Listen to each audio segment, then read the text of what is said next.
Soberania digital é o controle que um país tem sobre os seus dados, sobre a sua infraestrutura e também seus serviços digitais. É a capacidade de proteger e regular o uso das informações e das tecnologias dentro do seu território. Para o Brasil, essa deveria ser uma preocupação urgente. Talvez você não saiba, mas a gente é um alvo preferencial. Na América Latina, o Brasil é o principal alvo, com 42% de todos os ataques. No planeta, fica atrás apenas dos Estados Unidos. E o custo médio de uma violação de dados a uma organização do governo em 2020 era de 4 milhões de dólares. E até 2025, os danos globais causados pelo cybercrime, incluindo o custo de recuperação, são estimados em 10,3 trilhões de dólares. E o que é que a gente tem feito a respeito disso? Quase nada. O quase aqui é um decreto de 2023 que pode ser lido, quando muito, como ali uma declaração de intenções. E o Brasil ganhou recentemente uma política nacional de cibersegurança e um comitê nacional. O decreto é de 2023. Entre os princípios, a prevenção de incidentes e ataques cibernéticos. Entre os objetivos, o combate ao crime, capacitação técnica e o fomento da pesquisa científica. E se o decreto não é suficiente, então o que seria? Que tal uma Agência Nacional de Segurança Digital? Essa ideia já está em debate. Dia desses, o Senado convidou especialistas para avaliar essa possibilidade. Acredito que deva haver, e eu acho que a agência é fundamental para isso, uma reformulação até mesmo da própria carreira pública em torno da tecnologia da informação e, por que não, da cibersegurança. Uma coisa que ainda agrava as condições de como a cibersegurança é sustentada no serviço público é a evasão de profissionais, dos poucos profissionais que existem para fora do Brasil. A gente vem exportando profissionais de tecnologia da informação e também há uma evasão de pessoas do serviço público para o setor privado, dado também demonstrado com bastante presteza dentro de todos os documentos e todos os estudos que embasam a criação da agência. Ou seja, o Brasil até consegue formar bons profissionais na área, só não consegue oferecer trabalho para eles aqui dentro, e muito menos no setor público. Então a gente precisa da agência e também de uma carreira atrativa dentro dela. Essa parece ser a conclusão óbvia, inevitável, só que aí surgem outras ideias, né? E se, ao invés de ter uma Agência Nacional de Segurança Digital, a gente contratasse uma empresa estrangeira para fazer esse trabalho? Tem argumento para isso? A iniciativa privada, ela é muito mais eficiente, muito mais eficaz, muito mais veloz do que qualquer governo. Pode ser governo brasileiro, espanhol, americano, não adianta. O problema é que deixar a segurança digital brasileira na mão de empresas estrangeiras significa deixar tudo do jeito que tá. E do jeito que tá, não tá legal. Eu sou Arvro e esse é o meu textão sobre soberania digital.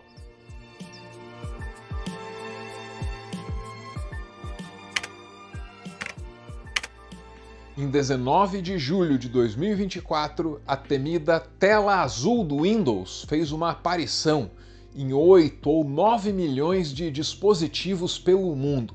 E por dispositivo, entenda tudo aquilo em que um Windows pode rodar, incluindo as coisas mais aleatórias possíveis, tipo o totem do aeroporto, que você usa para fazer o check-in. Uma grande falha nos sistemas de tecnologia da informação afetou várias atividades nesta sexta-feira ao redor do planeta, incluindo as operações de companhias aéreas internacionais, empresas ferroviárias e do setor de telecomunicações. Não está claro se os problemas mencionados estão relacionados às falhas de TI a nível global. A Autoridade Nacional de Segurança Cibernética da Austrália afirmou que o apagão em larga escala estava relacionado com uma plataforma de software de terceiros e que ainda não tinha informações que sugerissem o envolvimento de hackers no incidente global. E não tinha nada a ver com hacker, não era ataque, não era golpe, era um acidente, um tipo caro e gigantesco de acidente. O que causou todo aquele prejuízo foi uma atualização de software bugada. Só isso, mais nada. A tal soberania digital que a gente está discutindo aqui deveria incluir a capacidade dos países de se proteger de acidentes assim, que são extremamente comuns, né? E podem ser caros para qualquer país desse mundo. E é isso que nos leva a essa leitura: Soberania Digital e Big Techs no Brasil. Esse artigo é quase um manifesto. É assinado por um coronel da reserva do Exército, Oscar Medeiros Filho, e também por uma cientista política da Unicamp, Daniele Jacon. Parece uma união improvável, mas também parece o tipo de união que o Brasil precisa. Por sua natureza transnacional e muitas vezes intangível, as tecnologias de informação possuem um caráter subversivo em relação aos estados soberanos, na medida em que fluxos informacionais ignoram fronteiras políticas. Entretanto, a natureza da dependência no Brasil tem se tornado cada vez mais tangível. Como exemplo, podemos citar o lançamento de cabos de fibra ótica por Big Techs em território nacional e com ligação a outros países na região, além da presença de antenas da Starlink fornecendo banda larga fixa por satélite em grande parte da Amazônia. Esse trecho aponta os caminhos que nós seguiremos aqui. Cabos e a Starlink. Starlink primeiro, vai, é um caso curiosíssimo. Em 2024, todas as atenções se voltaram para uma outra empresa do mesmo dono, o Twitter, ou X, que foi retirado do ar, entre outras coisas, por não ter um representante legal aqui no Brasil. E aí, o Twitter até pode ficar sem representante legal no Brasil, mas a Starlink não. Vamos agora para a notícia. Advogado da Starlink é filho do comandante do exército de Lula. A Starlink, você sabe, também é uma empresa do bilionário Elon Musk, que é dono da rede social X. E essa é a informação que o Tássio traz na coluna, porque a Starlink é representada na Anatel, a Agência Nacional de Telecomunicações, pelo advogado Tomás Scholler Paiva. E quem é o Tomás Scholler Paiva? Ele é filho do comandante do Exército, General Tomás Paiva. E quanto mais a gente descobre, mais motivos para preocupação a gente encontra. Felizmente, o Tribunal de Contas da União acaba de entrar no caso. Houve um encaminhamento de um processo que questiona justamente os contratos que a Starlink tem com o Comando Militar da Amazônia para serviços de telecomunicações via satélite, né? Isso foi um processo que foi ajuizado na Corte de Contas pelo Ministério Público junto ao TCU, apontando ali para um suposto direcionamento dessa licitação, um direcionamento desse certame.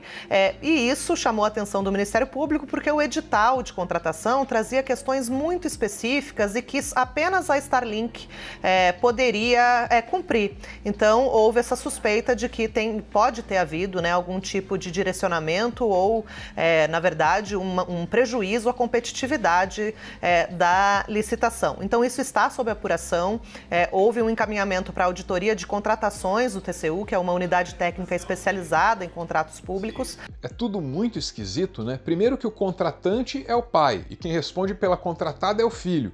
Segundo que tem essa suspeita aí de terem montado uma concorrência de mentirinha com a intenção de pegar a Starlink desde o começo.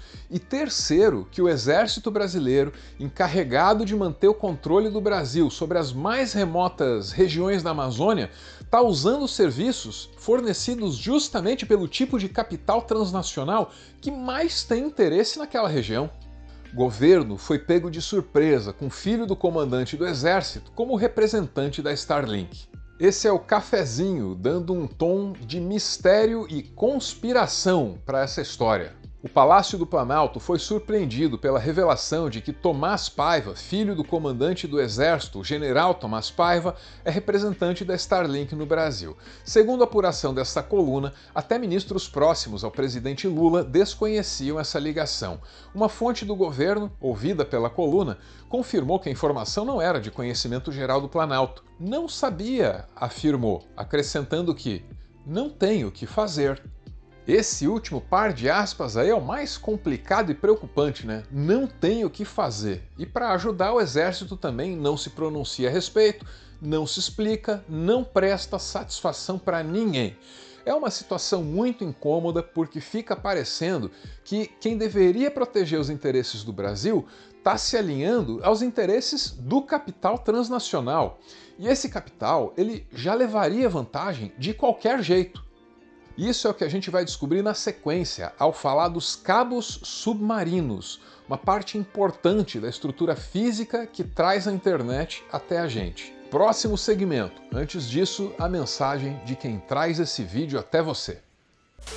Suponha que seus compromissos sejam um pouco como os meus. Você vai se agarrar numa rocha, só porque sim. Ah, vai de tech t-shirt, que ela resiste ao atrito, é durável a danada. Ou ainda, você vai caminhar 10 quilômetros debaixo do sol no meio do mato, só porque sim. De novo, vai de tech t-shirt. Nenhuma outra peça de roupa vai lidar tão bem quanto o seu suor vai te manter sequinho e confortável. Vai levar a cachorrinha junto? Aquela que é sem noção, às vezes te dá umas lambidas aí? Vai de tech t-shirt também. Ela lida bem até com baba de cachorro. Isso ninguém fala, mas eu garanto, por experiência própria.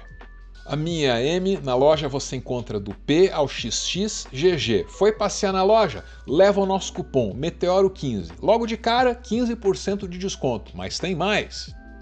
Tá rolando também o Black Insider, com outros descontos lá, que somando, rapaz, chega aí a 40%, hein? A hora é essa.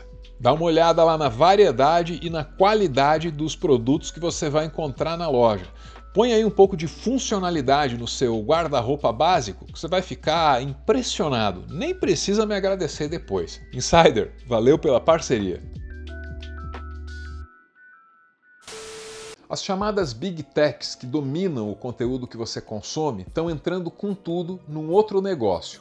Elas estão começando a dominar os cabos que trazem a internet até a gente. O Facebook está investindo pesado na instalação de cabos de fibra ótica para aumentar a conectividade entre as pessoas.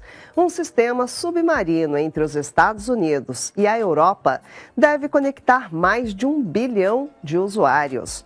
Tradicionalmente, 3 grandes players dominam a fabricação e a instalação de cabos submarinos. Um deles é a Alcatel Submarine Networks, da França, que é uma subsidiária da Nokia. Os cabos são operados por empresas de telecomunicações, como a Orange, mas, recentemente, novos protagonistas estão entrando em cena. O primeiro grupo são as gigantes americanas da internet, conhecidas como GAFAM ou GAFAM, sigla para Google, Apple, Facebook, Amazon e Microsoft. Essas empresas, todas do Vale do Silício, controlam uma boa parte da internet global, inclusive a maioria dos servidores principais que direcionam aí as nossas navegações. Chegou nesse oligopólio, as GAFAM, né? Ou Big Techs. Para quem não conhece GAFAM, pega Google, né, que também é Alphabet, pega Amazon, pega Facebook, também é Meta, pega Microsoft, pega Apple. Empresas com valor de mercado que são muito maior, com lucros que são maiores do que de PIBs de países, né?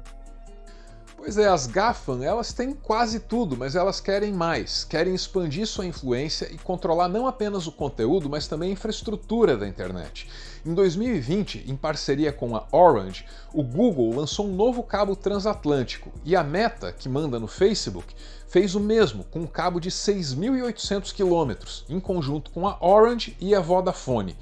Essa operação custou 250 milhões de euros, isso de acordo com a Orange. Esses novos cabos, eles podem transmitir muito mais dados do que todos os cabos anteriores. Em 2022, a Alphabet, que é a dona do Google, já era proprietária ou coproprietária de 21 cabos submarinos. E a tendência é que esse número continue crescendo, com os novos projetos que são liderados pelas GAFAM. Essas empresas, elas estão se preparando para atender às suas necessidades crescentes de dados e também o aumento do tráfego global na internet. Hoje, as operadoras de telecomunicações são obrigadas a manter a neutralidade de rede, ou seja, não interferir nos dados que são transmitidos pelos cabos de fibra ótica. Só que as GAFAM, elas não têm essa obrigação. Isso significa que os estados nacionais estão subordinados às GAFAM e só podem escapar do domínio delas se tiverem a sua própria infraestrutura. O único país do mundo em condição de sair dessa é a China. Em 2019, o grupo Hengtong comprou uma divisão de cabos submarinos da Huawei. E essa empresa, que é próxima do governo chinês, está se tornando rapidinho uma líder desse mercado. Eles têm vários projetos para novos cabos e isso vai dar briga no futuro. Pode esperar, quem tem o direito de passar qual cabo sobre qual oceano? A gente vai ver muita discussão nesse sentido no futuro próximo. De qualquer forma, a China, com sua Hengtong, é a única que tem alguma chance de fazer frente à GAFAM. O Brasil não tem a menor condição de fazer a mesma coisa. E vai fazer o quê, então? O domínio dos cabos submarinos mudou. E agora? No Telesíntese, o Rogério Mariano, especialista do setor, escreve: para garantir a conectividade a longo prazo, os governos também devem condicionar a concessão de novas licenças de aterragem de cabos submarinos ao fato de cada operador de cabo dedicar uma percentagem de sua capacidade ao tráfego nacional de operadores locais. Nesse sentido, as regras de neutralidade e de priorização de tráfego devem ser cuidadosamente consideradas para evitar qualquer contorno indireto dessa obrigação. Com efeito, não basta exigir que o proprietário de um novo sistema de cabo reserve um par de fibras ou serviço de capacidade a um operador de telecomunicações local se esse os revender posteriormente. A autorregulação já não é uma opção em nenhuma das áreas descritas acima, especialmente para os países em desenvolvimento, que precisam de preservar a sua soberania digital. Como mudar esse cenário que se apresenta? A citada autorregulação não é o caminho, né? Só serve para manter as coisas do jeito que estão. Tudo centralizado, tudo dominado. O primeiro passo poderia ser o reconhecimento do acesso à internet como um direito. Essa é uma ideia relativamente nova e é um conceito que pode parecer meio estranho, eu sei. Mas é essa ideia, é esse conceito que pode servir como um ponto de partida para a busca da soberania digital que a gente de fato não tem. E nesse ponto, a gente precisa recorrer aqui ao Alexandre Costa Barbosa. Ele é diretor do Núcleo de Tecnologia do MTST. No Brasil, a gente se limita a achar que eu tenho acesso à internet, eu tenho WhatsApp. Você não tem acesso à internet. Né? Você tem acesso a uma plataforma de uma rede que pertence ao Facebook, que é uma das redes, os principais grupos econômicos no mundo hoje em dia, liderado por um dono que, do ponto de vista hierárquico corporativo, detém muito poder, e que atuou em lobbies pesados com operadoras de telecomunicações no Brasil, para poder viabilizar o país sendo um paraíso do zero rating, né, que a gente chama, que é o de tarifa zero. Supostamente, eu comprei meu pacote de dados aqui, eu tenho acesso a WhatsApp, a Netflix, a coisas do tipo, eu tô bem. Não, você tem a internet é um direito. Ele pode não ser um direito fundamental na Constituição ainda? Pode, mas o Marco Civil da Internet coloca a internet como direito. Em diversos acordos internacionais de direitos humanos, você conhece o acesso à internet como um direito. Quando a internet surgiu, a gente olhou para ela com um otimismo meio inocente. Estava ali um contraponto aos oligopólios que dominavam as emissoras de TV e rádio, que massificavam informações e opiniões. Estava ali na internet a chance de fazer diferente, de fazer melhor. A gente pode ter perdido essa chance, se é que um dia teve. O que a gente não pode perder é o sonho de uma internet verdadeiramente livre. O desejo era por uma internet de todos, mas o que se materializou foi uma internet que é ao mesmo tempo terra de poucos e terra de ninguém.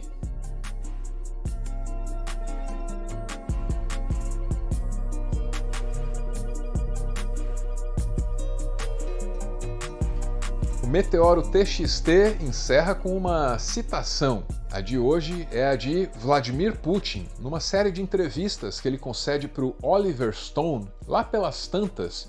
Ele diz o seguinte, com aquele cinismo que lhe é peculiar: a verdade é que apenas uns poucos países neste mundo são soberanos de fato.